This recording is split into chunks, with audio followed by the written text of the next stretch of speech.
welcome back. This is the fourth video in the chronic stress series, and I just wanted to go over one more topic before we cover coping mechanisms, as my hair looks very fuzzy. Never mind. Whatever. But it's chronic stress and kids. Now, obviously, we've covered the neurological effects, so it impairs learning, shrinks the brain, and causes actual neurological damage, and that's in adults. And we know it suppresses the immune system. We also know that the gut and the brain are connected. It's a two-way communication street, so stress can affect the gut, gut can affect stress.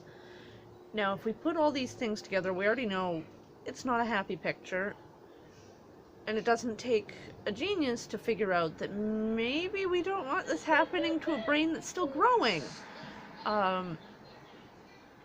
Because when it goes through those growth stages, the effects of the chronic stress can mean things like learning delays. It can mean difficulties with social interactions.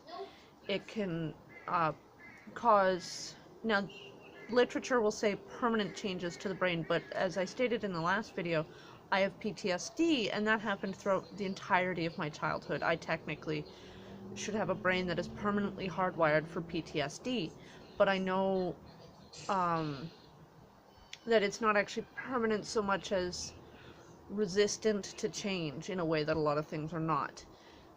As an example, if you say, let's take a clear-cut example of PTSD, either as a veteran who's seen combat, or a police officer who's been through, or any first responder who's been through some really messed up situations, which is just part and parcel with the job. And you can see a much lower level of day-to-day functionality versus me, and that's not a bragging point, it's just an example where it's the trauma happened as an adult, and it doesn't matter the type of trauma, because the type of trauma still produces the same behavior patterns. That's why they can make the diagnosis in the first place, because it's a behavioral diagnosis.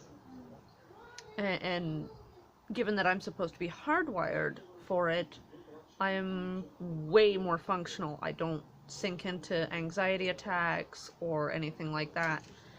And I'm one of the most stable people you'll meet, so I can tell you firsthand it's not permanent, it's just resistant to change. Now, I started working on the psychological aspects of my own volition when I was 17, and I'll be 32 this year. Was I always dysfunctional? No. In my late teens, early 20s, I was heavily prone to bouts of suicidal thoughts. Actually, even before that, it's just I'm marking it based on when I started working on the PTSD.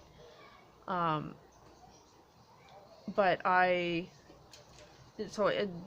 coming that far, I didn't start off dysfunctional. I did go through bouts of depression where I almost killed myself, and it was hard.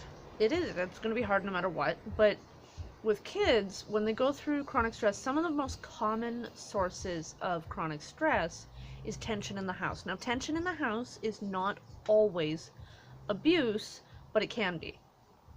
It can be just parents are separating and they're just not being civil, or adults about it. So the kids, they feel that tension, that push and pull.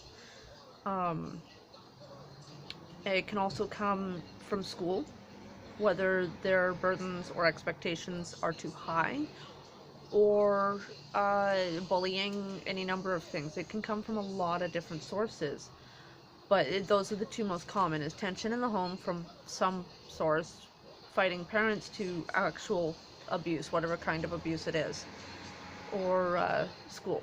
Those are the two most common sources of chronic stress for a kid.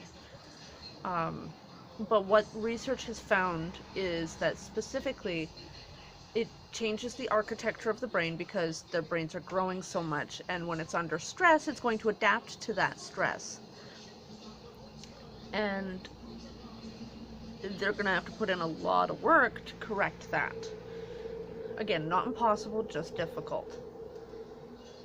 And what was I gonna say? The research also shows that as a result, it predisposes them to mental illness, so depression and anxiety and OCD and all these things. And during growth phases in the brain as children, not only do we get new growth, but it also prunes. Think like a gardener trimming up a bush or a tree. The branches that are not the healthiest will get pruned. Unfortunately, pruning those things can mean you lose memories for the cause of behaviors, but that doesn't make the behavior go away. So even if they don't remember why they're OCD or why they're depressed, it'll still be there because of this pruning.